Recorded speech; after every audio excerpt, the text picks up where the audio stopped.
Good afternoon, everybody. I hope you guys had a good morning. I had a very interesting morning on this morning, um, and it has to do with this video that I posted up, giving the community, some of the people in the community, the newcomers that may not know a lot about Kanika Jenkins' case, just a little insight as to how Teresa came across the Beam legal team, the attorneys that she has now, and a little backdrop about the history of the case, per se. But what really made my morning interesting is that I'm gonna shout Lacy Lace out because she made the video cut. Her comments made the video cut.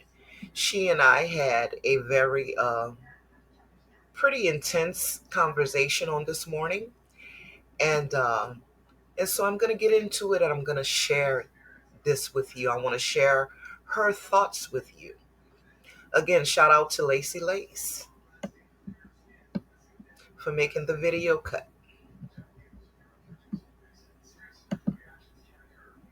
Okay, so now her first comment is that she says that she's confused how Teresa knows she was missing at 2:30 a.m. when she first said she didn't know anything until the friends called her at 4:30 a.m. I'm lost at this point. So I replied to her and I told her that I've always heard Teresa say the latter. I don't know about 2:30 a.m., and which I don't. If Teresa ever said that somebody called her at 2:30 a.m. to tell her that her daughter was missing, I never heard that. I always heard her say, 4:30 or around 5 a.m. In the beginning, it was closer to 5 a.m. if I'm not mistaken. But then here's where the conversation gets a little more interesting because Lacey responded back and she said, I actually heard the 911 call when she called the hotel. I'm confused about the time because for some reason it seems fishy, and I hate to come off like this, but nothing is adding up. And her actions, body language says a lot about this whole situation. She came out stating that it was an accident, yet she's seeking justice. Then she did the alleged video on her life, basically protecting her accusers. I watched it with my own eyes, with my own two eyes. It was Teresa's reaction on the footage that stunned me. She looked at Kanika as if she were asleep in bed with no emotion. I never saw a tear come out of this lady's eyes. Then she makes this big old scene and run out the door, but her energy in the kitchen was a lot different. I would hate to ever think this lady had anything to do with the case, but she made it clear that she works in a kitchen. My antennas went up. Call me crazy, but I'm a mother, and her reaction to all of this just don't sit well. I'm just an outsider looking in, but Teresa has slipped up a few times because if she was involved, it's eating her up inside now. Go back and look at the old footage. I promise I wouldn't make this up on this lady. Thank you for this information because I'm a paralegal and this video puts things in perspective. Okay.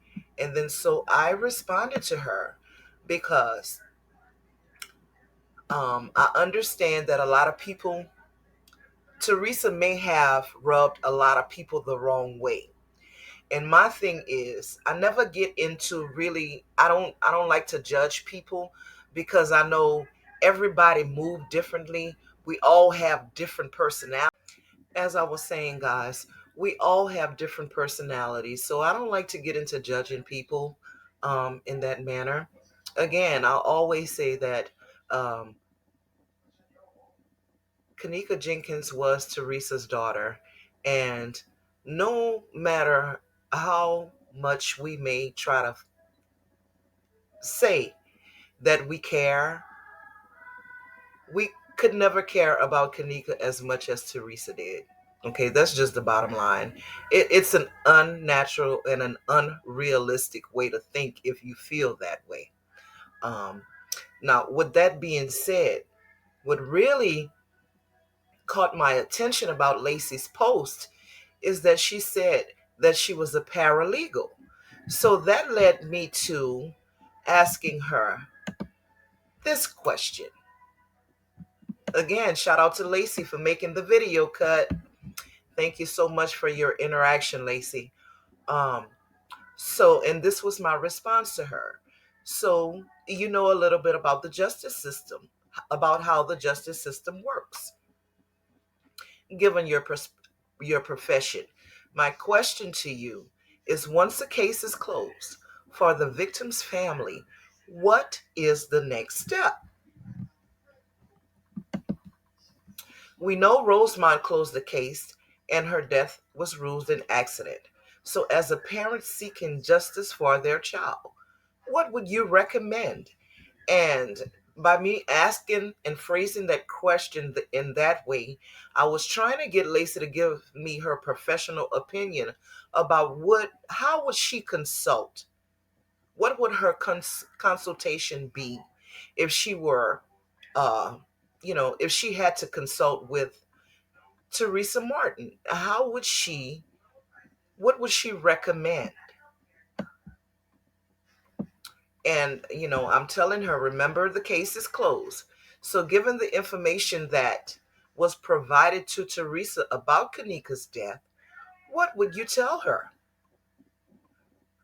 Her next course of action is. Also, to this date, there is no workable information leading to the case being reopened. So, how would you handle this situation? I'd like your feedback. Thanks. Okay. And so Lacey comes back and she responds, and I thank you for your response, Lacey. She says,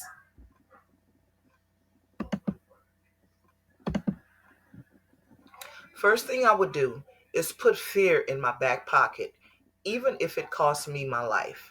Then I would go after every last person in the building.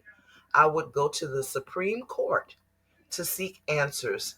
I wouldn't allow these people to hush me with money. I'm sorry, but I put nothing past people nowadays, even if it's flesh and blood. Money is the root of all evil. There's ways to obtain deleted footage. There's no way I could ever, I could, I would have ever accepted the story they put out. There and again, the money wouldn't matter when my child lost her life behind it. I don't think I would ever enjoy the money.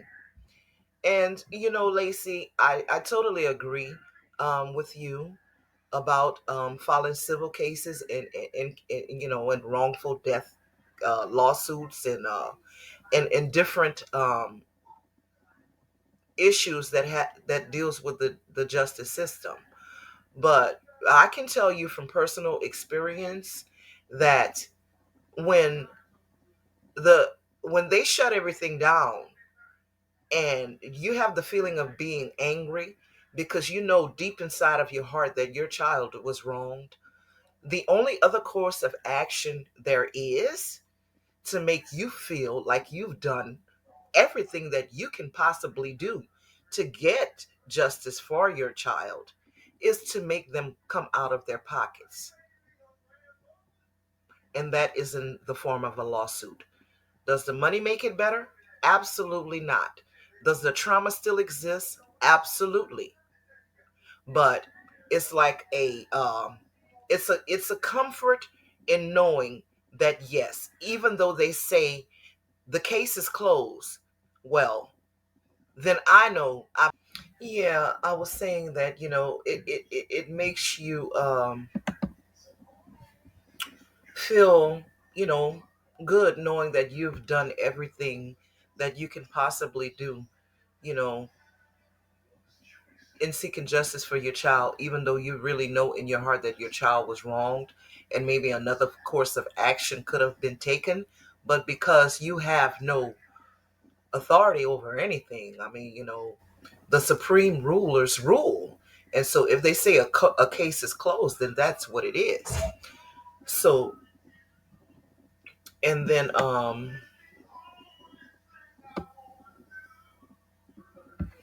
after Lacy shares her thoughts about me with that, I I tell her, I say, I take it that that this would be your personal approach. But what is the logical considering what we know in this case? Now, being that you are a paralegal, can you give me your professional opinion? And that is what I was leading up to. I wanted Lacy to share with me her professional opinion about that, you know.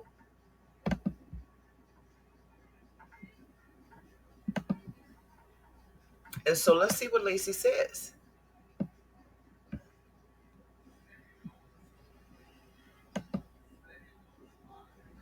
She says, no amount of money would stop me from finding out what happened to my daughter. I'd rather be broke, but not broken, knowing my daughter's killer is out there somewhere. Just my opinion.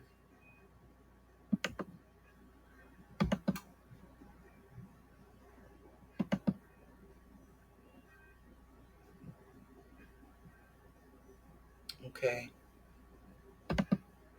So,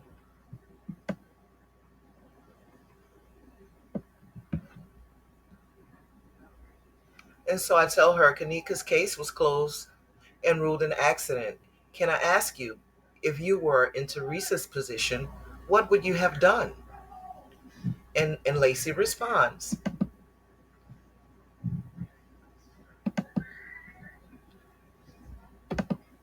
if I were in her position, I would stop until I find out who's responsible for the death of my daughter.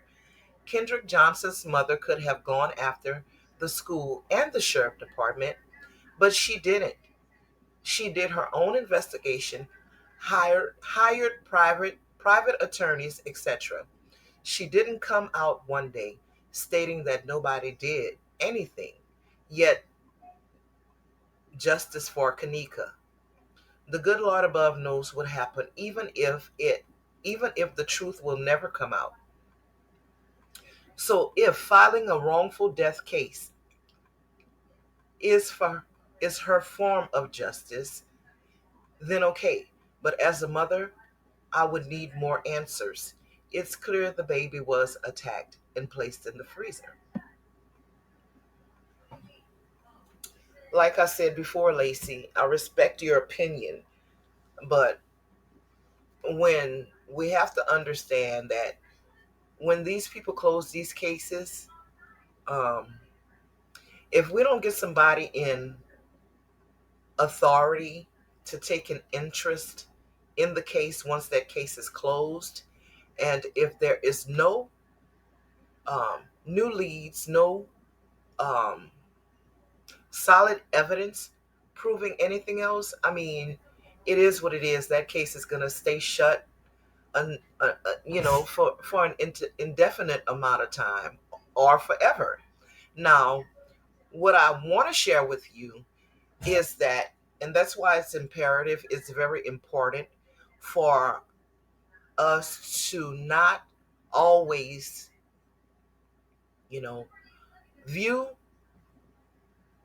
these cases just on sight and not take everything we hear from other people who report on these cases as gospel without looking into it for yourself.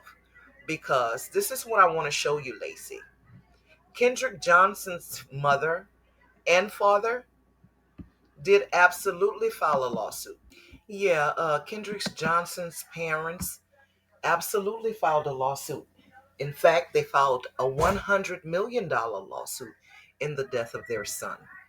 Now, what I'm going to do is I'm going to jump over, and I hope I can get this correct. Okay?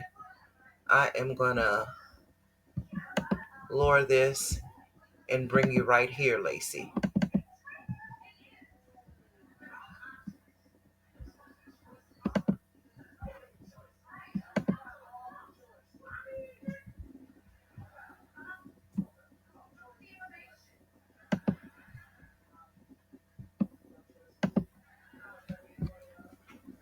The parents of Kendrick Johnson, let me try that again. The parents of Kendrick Johnson file a $100 million lawsuit in the death of their son.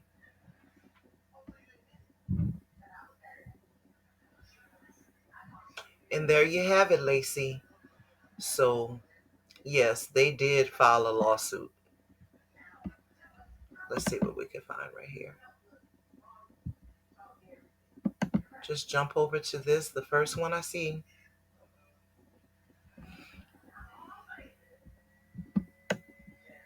First news clip I see, that is.